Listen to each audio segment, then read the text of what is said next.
Hello, and welcome to this new section on prototype development. And we're going to take a look at the overview in this lecture. I'm Arun Singhal, your management coach and mentor with 40 years of experience in people development. So, in this section, we will give you a good understanding of how do you develop the prototype. What is the prototype development process to help you build the business? We're coming to the core of the stuff. And we will begin with this lecture. We'll try and tell you what are the steps that you need to take in developing a prototype. We will talk about the winning prototype much later, but we will first talk about how do you go develop any prototype for that matter.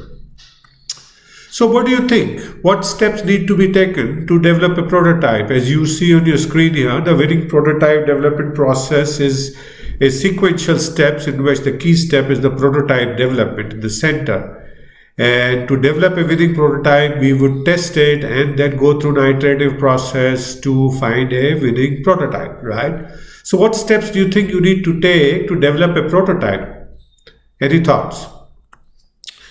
We need to start with the best way to start this prototype development process is to start with the winning concept, because as we saw in the previous section, the winning concept gives you a starting advantage by telling you a lot about the consumers, consumer insights, competitions, and producing a good initial product brief that can be used to start developing the prototype as you see in the next step.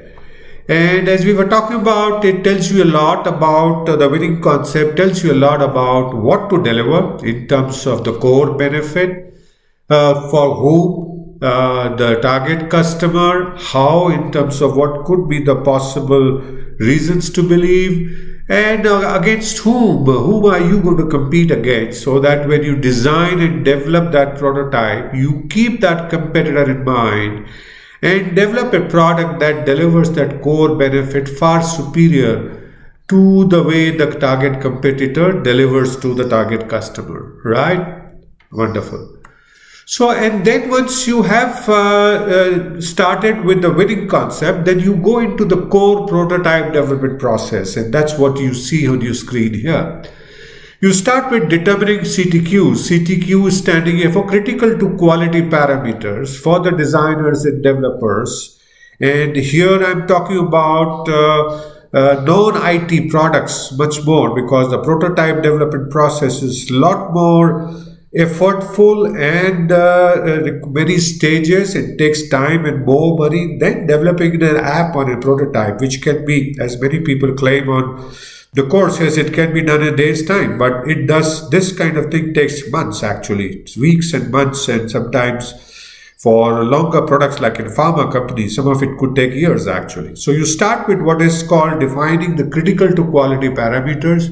And what does that critical to quality parameters mean, and how do we determine that? We will have a whole section talking about that. Once we have determined critical to quality parameters, which are in a way, a mandate to the developers to deliver the product must meet those requirements, right? So that's the kind of a thing. What are the quality requirements for the product to deliver? And that's CTQ. So once you have determined the CTQs, the whole team, and this is entirely a team effort of product development, you work through a cross-functional team of designers, engineers, the marketing, the finance, the QA people, the R&D people all work together in developing a best design idea. What is the best way to meet those critical to quality requirement? And we will talk about this in a lot more great details as we go forward. And we figure out many design ideas and pick one best idea that will deliver the CTQs in the best possible ways at the lowest possible cost within the target cost reach, and would meet the requirements of the customers. Once we have developed the design idea and we have validated, we have taken out the risk attached in terms of its failures, then we get into designing the parts and process design. And here I would like to bring an example. The best design idea and this parts and process is very much like preparing a food at home, a dish at home. So what this is how the dish should look. That's your design idea. And then you figure out what are the ingredients do I need in that, And you get all those ingredients, identify the ingredients, and then you set up a process. What ingredient to put first, what to put next, and that's the process of making the food or a recipe, right? So that's similar process is employed in developing non-IT products. Maybe like we will be taking an example of a water purifier, and you will see that how do we go along identifying the CTQs, developing the best design ideas, and then identifying the various parts that needed to be procured and then put together in a systematic way through a process. And we will talk about that process in parts design.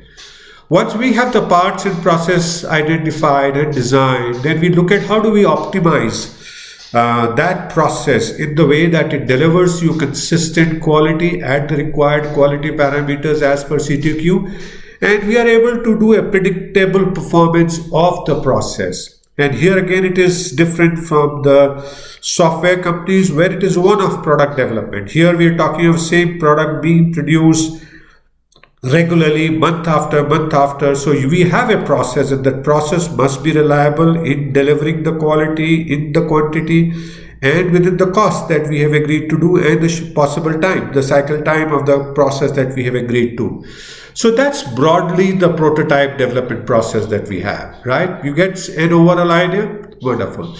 So what do we do in the next module? So we get into the details of this whole process. We're looking at how do we determine the CTQs. We define what are the CTQs, and we then figure out what is there a process that can help us determine the critical to quality parameter. As you'll see, there is a lot more science behind the prototype development than simply producing a rapid prototype as many of the courses will teach you, right? So thank you so much for watching this lecture in which we talked about, we gave you an overview of the how to develop a prototype, the four-step process of CTQ determination, the finding the best design idea, determining parts and design process, and then optimizing the process to develop a winning prototype to build your business.